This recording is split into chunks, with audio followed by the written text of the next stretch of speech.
మిత్రులందరికీ నమస్కారం.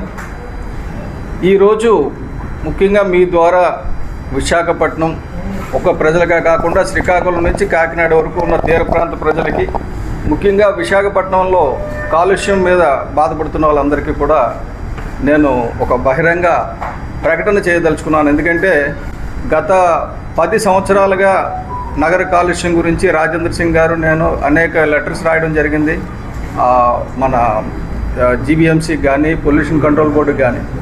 ఆ తర్వాత 2020లో మేము ఒక కేసు ఫైల్ చేయడం జరిగింది, పబ్లిక్ ఇంట్రెస్ట్ లిటిగేషన్. సో ఆ కేసు మా గురించి కాదు, విశాఖ ప్రజల గురించి. అందులో నేను కూడా ఉన్నాను కాబట్టి మా గురించి కూడా అనుకోవచ్చు. కానీ ఇది పబ్లిక్ ఇంట్రెస్ట్ లిటిగేషన్ ఫైల్ చేయడం జరిగింది. Public interest litigation information public తెలియాలనే ఉద్దేశంతో ఈ మీడియా సమావేశం ఏర్పాటు చేశాను. మేము వచ్చిన మీ అందరికీ కూడా నా ధన్యవాదాలు. ముఖ్యంగా ఏంటంటే పర్యావరణం ఉంటేనే మనం ఉంటాం, అభివృద్ధి ఉంటుంది, ఏదైనా ఉంటుంది. అసలు పర్యావరణం is mother of all developments. Environment అనేది లేకపోతే అభివృద్ధి ఉన్నా శూన్యమే. కాబట్టి పర్యావరణాన్ని పరిరక్షించుకోవాలన్న ఉద్దేశంతో మేము చేస్తున్న పోరాటానికి జీబీఎంసీ కానీ అటు ఏపీ పొల్యూషన్ కంట్రోల్ బోర్డు కానీ ఏమాత్రం సహకరించకపోగా వాళ్ళందరూ కూడా రియల్ ఎస్టేట్ వ్యాపారంలో, అలాగే అంటే జీబీఎంసీ ఏమో రియల్ ఎస్టేట్ వ్యాపారంలో సుందరీకరణలో బిజీ అయిపోయింది. ఎందుకంటే తల్లికి ఆరోగ్యం బాగలేదంటే వీళ్ళేమో బ్యూటీ పార్లర్కి తీసుకెళ్తున్నారు, గుండె జబ్బు వచ్చిందంటే బ్యూటీ పార్లర్కి తీసుకెళ్తున్నారు. ఇది కరెక్ట్ కాదు. ఎందుకంటే కాలుష్య నివారణ అనేది చేయకుండా బ్యూటిఫికేషన్ చేయడం వల్ల ఉపయోగం లేదు. విశాఖపట్నం బీచ్ చూస్తే అత్యంత సుందరంగా ఉంటుంది. అదే బీచ్లో ఉన్న కాలుష్యం చూస్తే ఇంత హృదయ విదారకంగా ఉంది. ఇది ఈరోజు కాదండి, 10 సంవత్సరాల క్రితంది. ఇప్పుడు కూడా అదే పరిస్థితి. ఒక్క చుక్క మురుగునీరు తగ్గల. అంత కాకపోతే ఈ మధ్యన మేము కంప్లైంట్ ఇచ్చిన తర్వాత ఏం చేశారంటే ఒడ్డుకు వస్తున్న చెత్తను ఏరి పక్కన పెడుతున్నారు. అంతే తప్ప సముద్రంలో కలుస్తున్న నీరు అలాగే కలుస్తుంది. కారణం ఏంటంటే మన పొల్యూషను విశాఖపట్నంలో అప్పుగారిలో పొల్యూషన్ కంట్రోల్ ఇది పెట్టారు, ఎస్టీపీ పెట్టారు. కానీ మన కాలుష్యం తరతరాలుగా ఇక్కడ వెళ్తుంది లాసెన్స్ బే దగ్గర. ఇదేంటంటే rain water, storm water drain. ఇక్కడ ఏ రకమైన ట్రీట్మెంట్ చేయలేదు. ఈ మాత్రం ప్రాంతం ఇక్కడ కూడా ఖాళీగా ఉంది, ఇక్కడ పెట్టవచ్చు. కానీ అధికారులకు ఆ బుద్ధి ఉండదు. ఇది అసలు ఎంఈబీ కాలనీ ప్లాన్ చేసినప్పుడే దాన్ని స్యూయేజ్ ట్రీట్మెంట్కి ప్లాన్ చేయకుండా ప్రాపర్గా ఆ సిటీని ప్లాన్ చేయడం, అండర్ గ్రౌండ్ డ్రైనేజ్ ప్లాన్ చేయకుండా చేయడం, ఇప్పుడు రోడ్లన్నీ తవ్వడం. ఇప్పుడు ఈ పబ్లిక్ లైబ్రరీకి వస్తున్నప్పుడు కూడా కనబడుతుంది, అక్కడ పడితే అక్కడ తవ్వుతున్నారు. ఇదంతా కూడా ఒక సిటీ డెవలప్ అయ్యేటప్పుడు ముందుగా ప్లాన్ చేసుకుని చేస్తే మాటికి తప్పే కార్యక్రమం ఉండదు. అలాగే ముఖ్యంగా నేను చెప్పదలుచుకున్నది ఏంటంటే 100 కోట్ల లాభం గురించి 1,00,00,000 కోట్ల సముద్ర సంపదను నష్టం చేసుకుంటున్నారని నేను చెప్పలేదు. ప్రముఖ national institute of oceanography chief scientist, అంటే జాతీయ సముద్ర గర్భ పరిశోధన శాఖ తాలూకా చీఫ్ సైంటిస్ట్ చెప్పిన మాట ఇది. 100 కోట్ల ప్రాఫిట్ గురించి 1,00,00,000 కోట్ల సముద్ర సంపద నాశనం చేసుకుంటున్నాం. 10 ఏళ్ళ నుంచి జరిగిన విధ్వంసం చూస్తే అది 1,00,000 కోట్లకు పైన ఉంటుంది. కాబట్టి నాకు చాలామంది పెద్దలు చెప్పింది ఏంటంటే మీరు కోర్టుని అది చేయమని అడగడం కాదు, ఇప్పటి వరకు ప్రతిరోజు ఎంత నష్టపోతుందో, సముద్రం ఎంత నష్టపోతుంది, విశాఖపట్నం ప్రజలు ఎంత నష్టపోతున్నారో అసెస్ చేయమని అడగండి అన్నారు. నేను మీ ద్వారా వాళ్ళ అభిప్రాయాన్ని నేను కోర్టుకు కూడా ఈ మీడియా ద్వారా తెలియజేస్తున్నాను. ఎందుకంటే ఈ కాలుష్య ప్రభావం అంచనా ఒకటి జరగాలి. ఎంత నష్టం జరిగింది? 1,00,000 కోట్లు జరిగిందా, 2,00,000 కోట్లు జరిగిందా? వీళ్ళు టెండర్లు 50 కోట్లు, 10 కోట్లు, 20 కోట్లు, 200 కోట్ల టెండర్ల గురించి 1,00,000 కోట్ల సముద్ర సంపదను నాశనం చేస్తున్నారు ఈ అధికారులు. ఎందుకంటే వాళ్ళకి అసలు పట్టడం లేదు. వాళ్ళు ఎప్పుడు ఎమ్మెల్యేల వెనకతల, మంత్రుల వెనకాల తిరగడానికి సరిపోతుంది రియల్ ఎస్టేట్ ప్లానింగ్. ఉన్న సిటీని డెవలప్ చేయకుండా సిటీని ఎక్స్పాండ్ చేస్తారట. ఎందుకంటే ఆ గ్రామాలను కూడా కబ్జా చేసేయాలి రియల్ ఎస్టేట్కి. ఇది ఎట్టి పరిస్థితుల్లో ఒప్పుకున్నది లేదండి. నెక్స్ట్ పవన్ కళ్యాణ్ గారికి మీ ద్వారా నేను ధన్యవాదాలు, కృతజ్ఞతలు తెలియజేస్తున్నాను. ఎందుకంటే ఆయన రీసెంట్గా కండక్ట్ చేసిన ఒక మీటింగ్లో చాలా క్లియర్గా ఆయన చెప్పింది ఏంటంటే తాడి గ్రామంలో పరవాడ ఎస్టీపీ తాలూకా ప్రాబ్లం వల్ల తాడి గ్రామంలో ప్రతి ఇంటికి ఒక క్యాన్సర్ పేషెంట్ ఉన్నాడని, అలాగే చర్మ వ్యాధులు బాధపడుతున్నారని. ఇది స్వయంగా పర్యావరణ శాఖ మంత్రి చెప్పింది. అదేంటి ఇవాళ జరిగింది కాదు, పరవాడ ఇది కాలుష్యం ఇది ఈటీపీ ఇవాళ పెట్టింది కాదు. కానీ అక్కడ పొల్యూషన్ కంట్రోల్ బోర్డు నిద్రపోవడం వల్ల ఈ జబ్బులు వచ్చినాయి. దీనికి బాధ్యత డెఫినెట్గా ఎవరిదైతే వాళ్ళది బాధ్యత తీసుకుని కోర్టు కూడా సత్వరం దీని మీద ఒక కమిటీ ఏంటంటే ఈ గవర్నమెంట్ కమిటీలు ఏవి పనిచేయవండి. నేను సారీ టు సే ఈ కూటమి గవర్నమెంట్ ప్రభుత్వంలో కమిటీలు కూడా పనిచేయవు. ఎందుకంటే వీళ్ళందరూ కూడా కాంట్రాక్టర్లకు తొత్తులైపోయారు.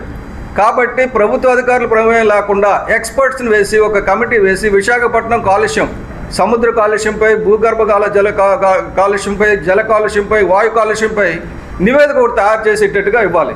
దీనికి ఎమికస్ క్యూరీ అని ఒకరు పెట్టారు. అంటే డబ్బులు కొంత ఛార్జ్ చేసి కోర్టుకు సలహా ఇవ్వడానికి. ఆఖరికి ఆయన కూడా ఈ విషయంలో సరైన నిర్ధారణ చేయలేక 5 సంవత్సరాలుగా కోర్టులో ఈ కేసు మురుగుతుంది. అంటే కాలుష్యం కేసు హాట్గా క్లోజ్ చేయాలి. ఇవాళ ఫైల్ చేస్తే రేపా ఎల్లుండా వారం చేసి అది ట్రయల్ చేస్తే అవుతుంది. ఇప్పుడు చక్కగా 2 సంవత్సరాలకి 2 సంవత్సరాలు 3 సంవత్సరాలకు వాయిదా. ఇప్పుడు 3 సంవత్సరాలు 4 సంవత్సరాలు అయిపోయింది. ఈ పొల్యూషన్ కంట్రోల్ బోర్డు ఏం చేస్తున్నారంటే కట్ అండ్ పేస్ట్ రిపోర్ట్లు ఇస్తున్నారు. ఈ కట్ అండ్ పేస్ట్ రిపోర్ట్లు యాక్సెప్ట్ చేయకూడదు కోర్టు.